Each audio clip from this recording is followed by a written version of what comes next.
China സന്തോഷമായിട്ട് ഇത് ചെയ്യും കേട്ടോ. അതായത് നമ്മുടെ മിസോറമിൽ ഒരു പാലം, ആ പാലം നമ്മൾ പണിഞ്ഞത് സാമാന്യം നല്ല നീളമുള്ള പാലമാണ്.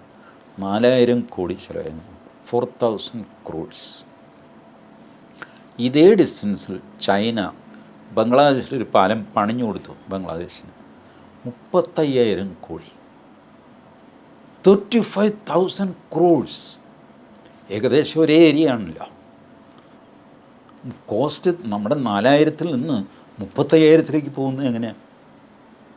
നമ്മളതിനേക്കാൾ വില കുറവാണ് ഈ ബംഗ്ലാദേശി ടാക്കായ്ക്ക്.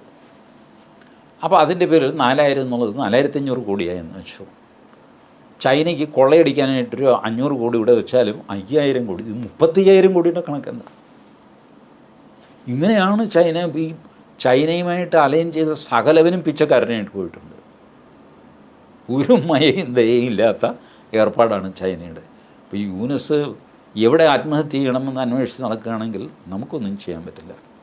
അങ്ങേർക്ക് സ്വപ്നം കാണാൻ ആർക്കും അവകാശമില്ലാത്ത യൂനസ് സ്വപ്നം കണ്ടോട്ടെ, യൂനിസിൻ്റെ തല കൊണ്ടുപോയി ചൈനയുടെ കക്ഷത്തിൽ സ്വമേധയാ കൊടുക്കട്ടെ. ചൈന ഏറ്റെടുക്കുക പ്രയാസമാണ് കേട്ടോ.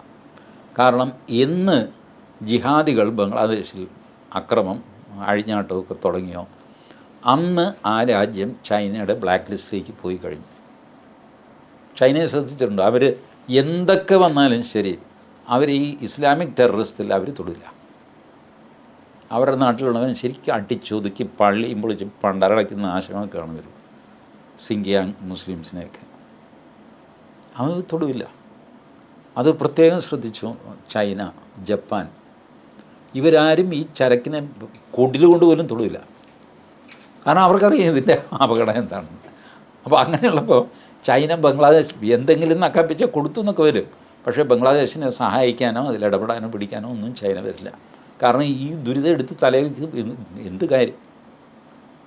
ചൈനയെ സംബന്ധിച്ചിടത്തോളം ബംഗ്ലാദേശുമായിട്ട് ബോർഡറില്ല. അവിടെ എന്തെങ്കിലും മരണം നടക്കട്ടെ, മിണ്ടാതിരിക്കും. അതാണ് ചൈനയുടെ ഏർപ്പാട്.